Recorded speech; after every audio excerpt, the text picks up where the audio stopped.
Akala mo ba, kung bibili ka ng aso, 5,000 hanggang 10,000 lang ang usapan? Ay, mag-isip ka ulit dahil sa Pilipinas may mga aso na ang presyo kasing halaga ng isang kotse. At hindi lang to basta-basta aso ha. May ilan dito na binibili hindi lang bilang alaga, kundi bilang isang status symbol. May iba naman, sobrang bihira kaya kahit milyon ang halaga, bumibili pa din. Pero etong tanong, anong meron sa mga asong ito at bakit handang gumastos ng ganito kalaki ang mga tao? Take note ha, ang ranking ay batay sa karaniwang presyo ng mga tuta mula sa legitimate breeder sa Pilipinas. Iba-iba rin ang presyo depende sa kondisyon at sa sitwasyon ng aso. Mr. D. Number 12. Beagle. 20,000 to 60,000 pesos. Mukhang simple lang, di ba? Huwag kang magpabawala dahil ang presyo nito ay napakatindi. Depende sa bloodline at kalidad nito. Ang Beagle ay isang hunting dog na nagmula sa England. Kilala sa napakalakas nitong pang-amoy, kaya nga ginagamit sila sa airports at security operations sa ibang bansa. Maliit lang hanggang medium size sila, karaniwang may timbang na 20 to 30 pounds. Kung gusto mo ng aso na parang detective, laging naghahanap ng clue sa paligid, Beagle ang para sa'yo. Number 11. Dachshund.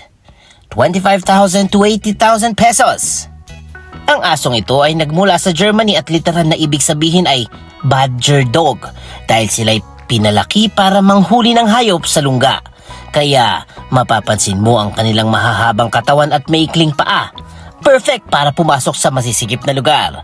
Karaniwang may timbang sila na 16 to 32 pounds, depende kung standard or miniature. Sa ugali, matapang, curious at minsan sobrang kulit. Hindi sila takot kahit mas malaki pa ang kalaban nila. Pero dahil sa kanilang katawan, prone sila sa back problems kaya bawal basta-basta ang pinapatalon o pinapabayaan sa matataas na lugar. Number 10. Pug. 45,000 pataas. Kahit maliit at masayahing aso ito, minsan ay nauubos din ang bulsa sa presyo. Ang Champion Lion Pugs ay nagsisimula sa humigit kumulang na 45,000 pesos. Hindi biro ito sa isang munting aso na halos kasinlaki lamang ng isang unan. Ano nga bang dahilan? Ang Pug ay isang sinaunang lahi mula sa China. Naging alagang-alagang aso ng mga emperador at maharlika. Kilala sila sa naka-wrinkle na mukha at kulot na buntot at may timbang lamang na 10 to 18 pounds at taas na 10 to 13 inches. Dahil maliit, hindi kailangan ng malawak na espasyo, sapat ng kaunting lakad at laro. Dahil din sa kanilang maikling nguso, madaling ma-overheat kaya sensitibo sila sa klima. Kung ikaw ay nasa kondisyon ng apartment at nais tahimik ang kasamang nagbabantay, bagay sa inyong Pug. Alam mo ba na ang Pug ay naging paboritong breed ni na Queen Victoria ng England? Grabe no. Number 9. Shih Tzu. Ito'y galing sa Tibet at China at tinawag na Chinese Lion Dog dahil sa mahabang balahibo at mukha nitong parang maliit na leon. Maliit lamang sila, 8 to 11 inches ang taas at merong 9 to 16 pounds ang timbang. Mahilig sila magpakarga kaya perpekto silang lapdog sa mga mahilig sa tahimik at malambing na aso. Ngunit huwag magpalinlang sa kanilang cute na itsura. Maaaring maging stubborn sila sa training at kailangan ng pasensya.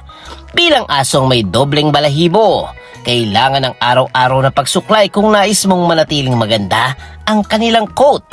Kung naghahanap ka ng royal companion, ang Shih Tzu ay dating alaga ng mga Chinese emperors. Kailangan lang ay may oras kang i-groom ito at may budget na pangpasalon sa aso. Number 8. Golden Retriever. 40,000 to 100,000 pesos. Isa ito sa pinakasikat at minamahal na family dogs. Bagamat kilala sila bilang magandang kasama ng pamilya at therapy dog, medyo may kamahalan din ano. Ang Golden Retriever ay original na nanggaling sa Scotland noong kalagitnaan ng 1800s at pinalaki upang mag-retrieve ng ibon mula sa malamig na tubig. Kaya makapal at water repellent ang balahibo nila. May golden coat silang nagbabago mula pale cream hanggang deep gold at may timbang na 55 to 75 pounds. Ang mga lalaki may taas na 23 to 24 inches habang ang babae ay 21.5 to 22.5 inches.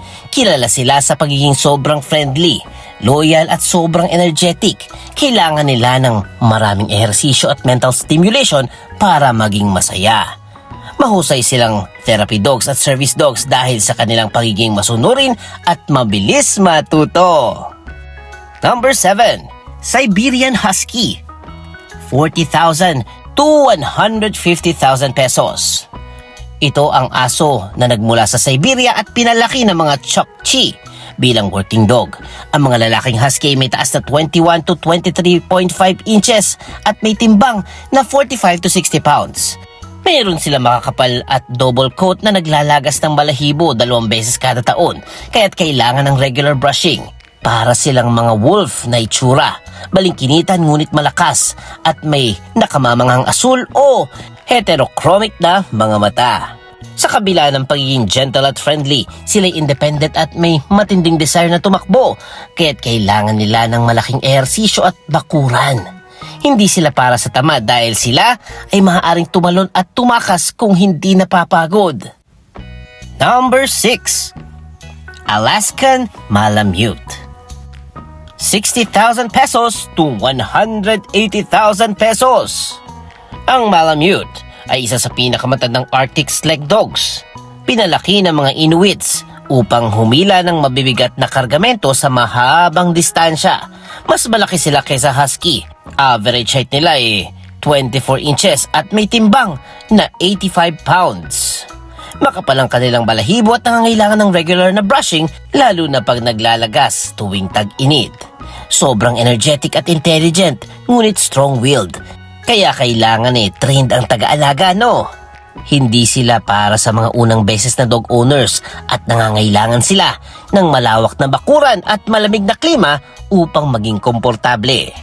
Kaya kung bibili kayo, siguraduhin yung may pang-aircon kayo, ano? Number 5. Pembroke Welsh Corgi, 70,000 to 200,000 pesos. Ayon sa mga reports, ang kanilang timbang umaabot ng 26 to 28 pounds na may 10 to 12 inches.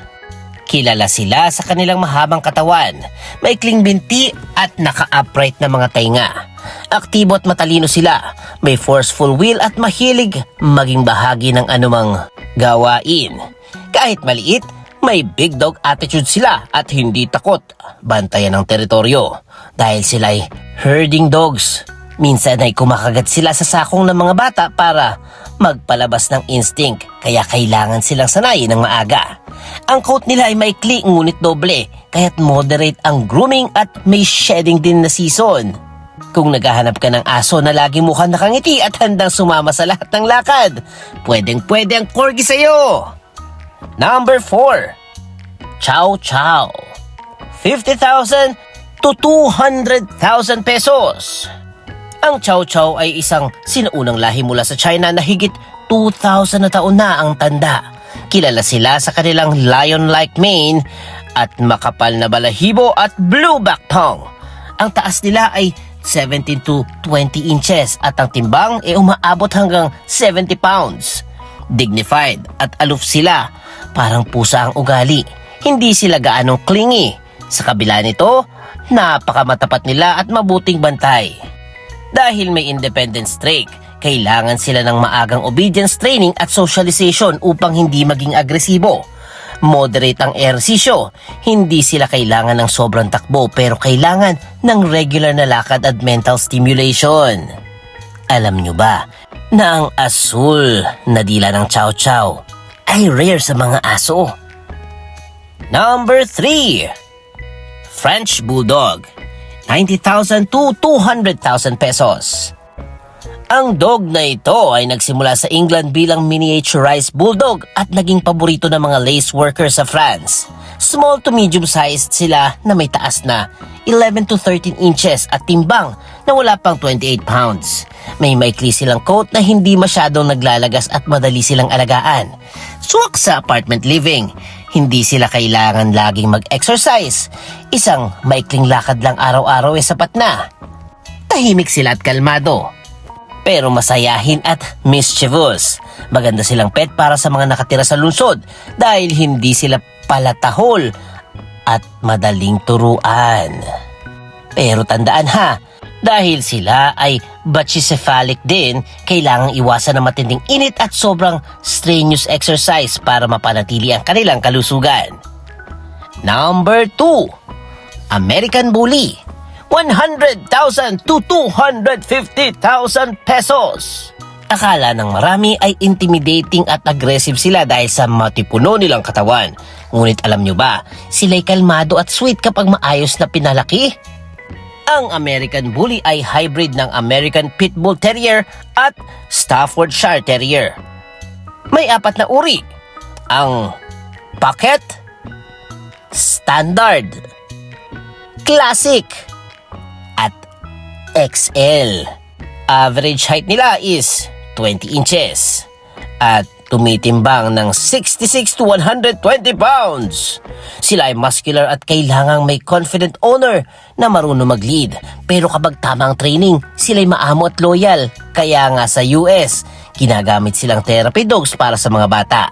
Kahit makapalang katawan, mababa ang grooming needs dahil maiksi ang kanilang balahibo. Kailangan lang nila ng sapat na exercise at mental stimulation.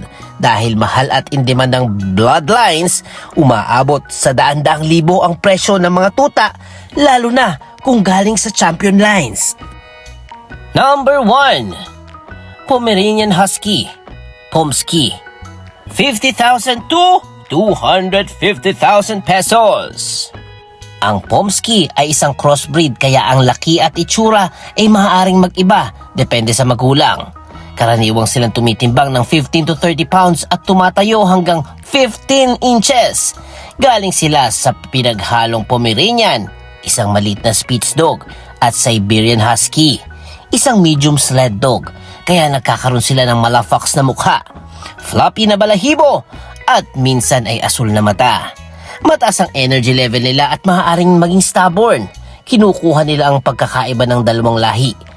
Dahil sila ay bihira at mahirap i-breed, tumataas ang presyo. Kadalasan ding imported ang mga parent stock kaya may kasamang importation cost.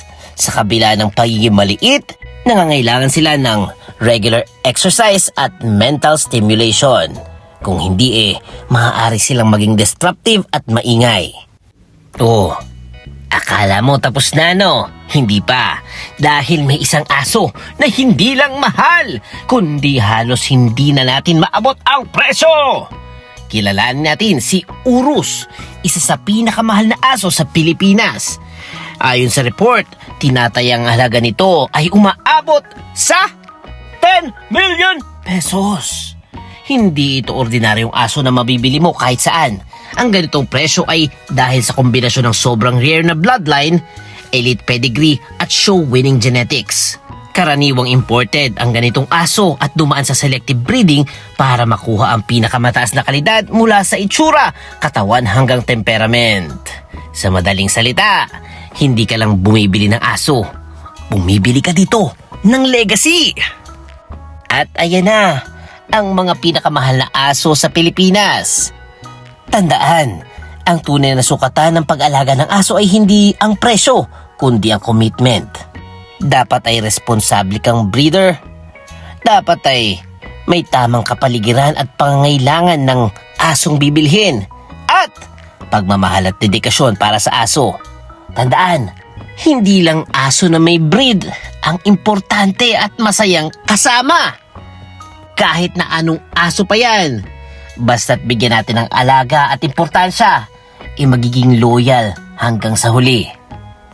Kaya i-comment nyo na ang paboritong breed nyo ng aso or kahit ang ating Aspin. At kung nagustuhan nyo ang ating video for today, comment. Woof! Woof! At syempre, huwag kalimutan mag-like, mag-share, mag-comment at mag-subscribe na kay Mr. D. Kasi masayang matuto. Yeah! The end!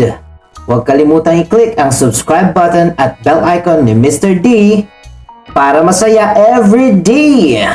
See you, D-Fam!